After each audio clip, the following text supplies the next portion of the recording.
Hey guys, thanks for tuning in. Okay, as promised before, just a little something on my Cleveland. I'll give you the run through. Started life as a 351 Cleveland block. The block that I run here on my Supercharged Cleveland is the XE NASCAR block, and it's an actual black block of that, so it's the later ones. It's, you know, factory 4 bolt on all 5 mains. It's got the solid handrail, and you know, they're super strong blocks. They're way stronger than the factory Cleveland blocks. So yeah, that was a good score. I got that as a virgin ball back in the days, and you know, I paid a couple of grand for it, believe it or not. And you know, it was just one of these rare, cool finds, and I just had to have it. Motor's being built by Bill from BK Race Engines. Just as other things were getting ready, like, you know, the body was out getting repaired and restored, you know, it was a ground up bare metal job. So just over the years, I was collecting all my bits and pieces on the side. So the block I scored, and, you know, I worked on the blower kit a little myself. I sorted things out, but of course, initially the blower kit has been done by Wayno from Newbie Engineering. So all these gear, all these machined, you know, billet alloy stuff's all from him. The blower's just a GM, stock GM671 Jimmy blower that's been, you know, totally converted over, you know, triple pinned, rebuilt.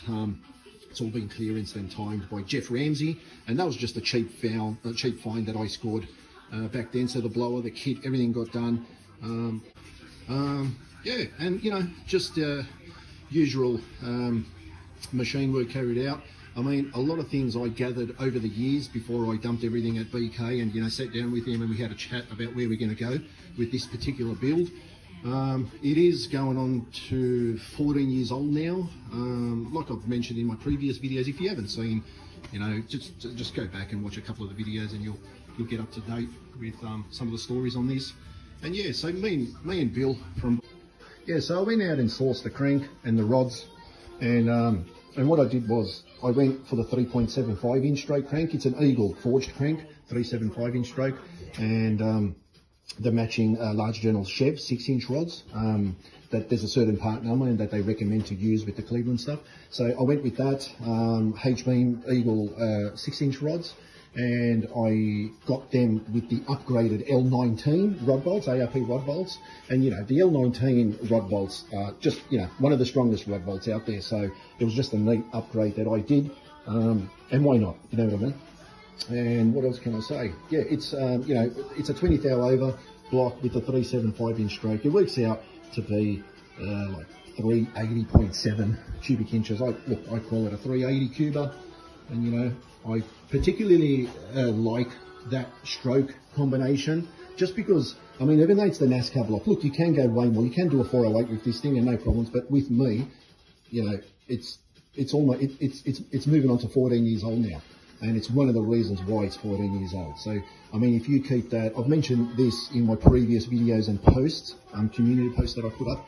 So if you go back, you'll read some of my info, and I'm just a believer of, you know, keeping, you know what I mean, the crank pins closer to the crank center line, and you know what I mean, it just keeps things alive, you know what I mean, all that inertia, all that swinging action on a stock block, even though it's the XE block this, but still, you know what I mean, it just helps. I believe it just doesn't torture them as much, and I just believe they can handle, you know what I mean, they can last that little bit extra. I believe so anyway. But it's one of the reasons why I chose that. And you know, I'm one of those guys, I'm old school. I typically like things under 400 cubic inch when it comes to small block stuff or Cleveland stuff, and you know, so that was a win-win situation, and that's what I stuck with. But yeah, I gathered a whole bunch of parts, and you know, blower kit was all sorted out. That's a dedicated 4V Cleveland blower manifold by Newbie, the same guys that helped me do all the blower kit and that for it. And once I grabbed enough stuff, I'd already met Bill from BK Race Engines there. We did a course, a fabrication TIG welding course together, and that's where we really met and just talked Cleveland, you know, during our breaks. And you know, once I grabbed all these parts, I head off and went to see Bill from BK Race Engines, and you know, he's just one of the baddest engine builders, not just in New South Wales, Australia, I'd say the world, you know what I mean, hands down. And so we just sat down, we made a plan. Just remember, anything that came out of the box was double or triple checked before installation, and if there was any issues or any run out, it'll be attended to. But yeah, Cleveland XE NASCAR block, black block 2, the later versions, all machined, all sorted out by Bill at BK. It's got the Eagle crank, the Eagle H-beam rods, CP, custom blower pistons in there. With BK and CP, they come up with an arrangement to achieve, 9-to-1 static comp. It's got, the thick crown and all that business. So it's a true dedicated blower piston in there. Roller cam, it's like, I think I've mentioned the specs before in one of my posts. It's 670 lift on the exhaust. It's not a baby cam. It's still a bit of a angry, lumpy cam. What else? And don't get me wrong, we knew we're not going to break records, but it was one of those things, I wanted genuine pump gas, pump fuel, no E85, no race gas for the street, you know what I mean? It's not electronic fuel injected where, you're spraying right at the cylinder. It's none of that. It's carbureted. It's just a 671 street blower, an old Jimmy blower that's been converted over. It's been timed and clearanced, and it's, they're not Teflon stripped rotors or anything like that. It's triple pin. It's a strong blower. It's well built. It's actually been built by Jeff Ramsey, that blower, and I scored that cheap, all brand new, all rebuilt back in the day. So that's another thing I put aside. And yeah, just things came together. I went and seen Bill, and we sat down and made a plan. And I just said, look, we'll set her up, like static comp wise, we'll set her up 9-to-1. We agreed on that, and we said we can sort of, I was told I can't have best of both worlds, so I just thought let's try and meet in the middle somewhere, because the plan was I did have, even though I wanted pump gas, I wanted to race it on gasoline, I did have a plan to put an injector hat on there and swap out a few things here at the front and run it on methanol and really wind her up on methanol, because that's what these things like. Once you put these babies on methanol, mate, it's a game changer, I'll tell you now. It's a different ball game. And but I never did that. So, with pump gasoline, we had pulleys to create 7 PSI, which was neat. It was sort of borderline. And, that's what we got out of it. As I mentioned before, we achieved 720 flywheel horsepower on genuine pump gasoline. And, with low timing. And, yeah, and, it did that within 6,600 RPMs. And created 580 foot-pound of torque at like 5,500 RPMs. But she does like to rev. We noticed at the track, it actually likes to go to 7,300 on the change. And, that's neat too.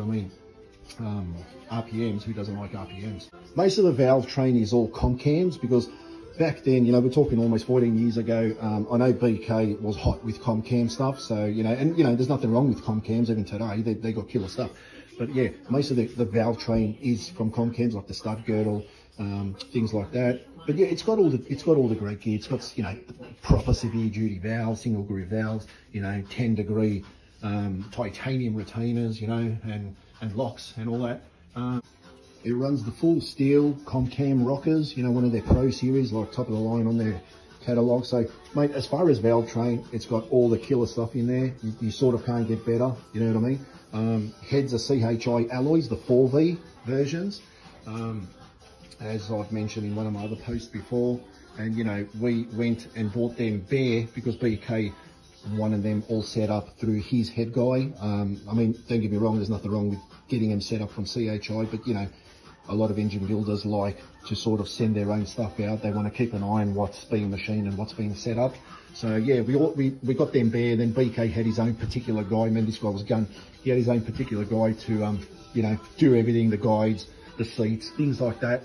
It was an old school hand porting job, match ported to the manifold. And then Bill called me in. I remember, he said, "Oh, you got to come in. The heads are finished. Come and take a look at his port work and take a look at the match porting with the intake." So I come in and seen that, and mate, I tell you, it was like a work of art.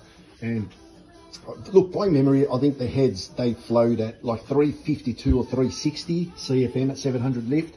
And, that's quite good. You know what I mean? That's not baby. That's still badass heads, to be honest, even on a naturally aspirated deal.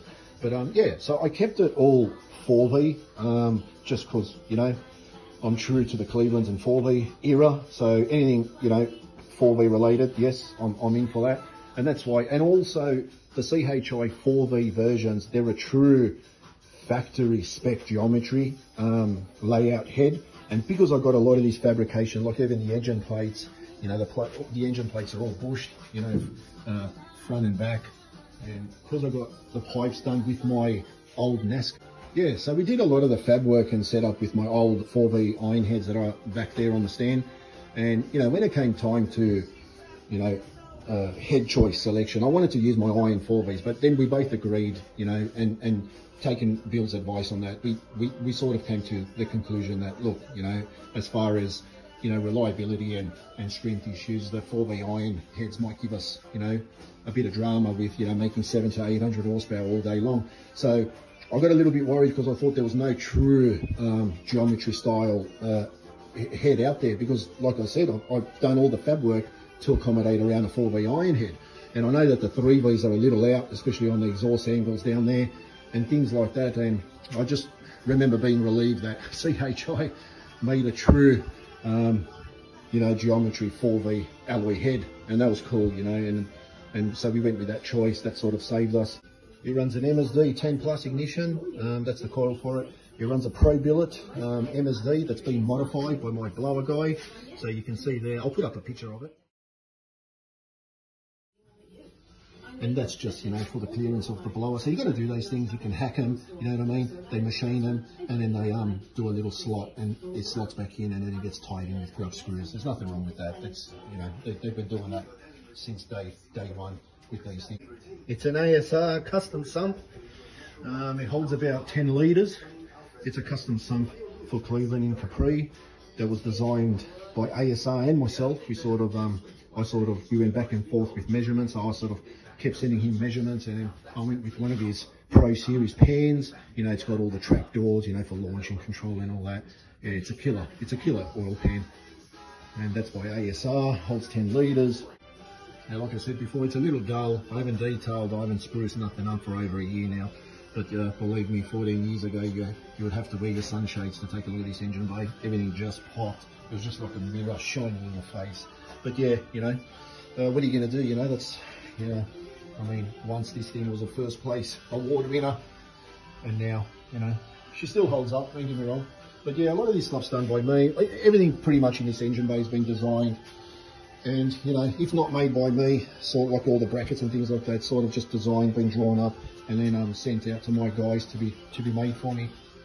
He runs a Davis Craig electric water pump there with all custom fittings, and then, you know, tabs welded into the motor plate. Like I said, all this stuff required work, keeping everything muzzled up as close as you can to the motor.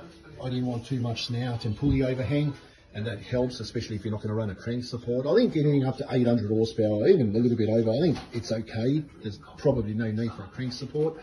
They can sort of tolerate a bit of a punishment, these things. But yeah, anything over, you probably want a crank support.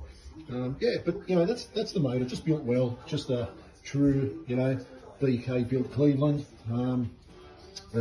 As far as heads, like I said before, it just runs the best gear, you know, sort of available. The heads weren't cheap. By the time I bought them and, you know, gave it to Bill's guy, you know, to hand port, match port, all that stuff, you know, all the time required there, flowing, testing, and all the gear involved, you know what I mean? There's like $8,000 just in cylinder heads. And, you know, and that's what these things require, you know, for you to kick ass and just be super reliable. The top half I've mentioned before on my other video. This is sort of a part two, just to give you a quick run through of what the motor is and who built it. And yeah, I mean, pipes are 2 1/8 primaries, you know, tune length, mandrel bent, 4-inch collectors, and you need them. You know, superchargers, they need a big primary. You can't, you know, you can't sort of tighten those things up. I don't know, blown thing.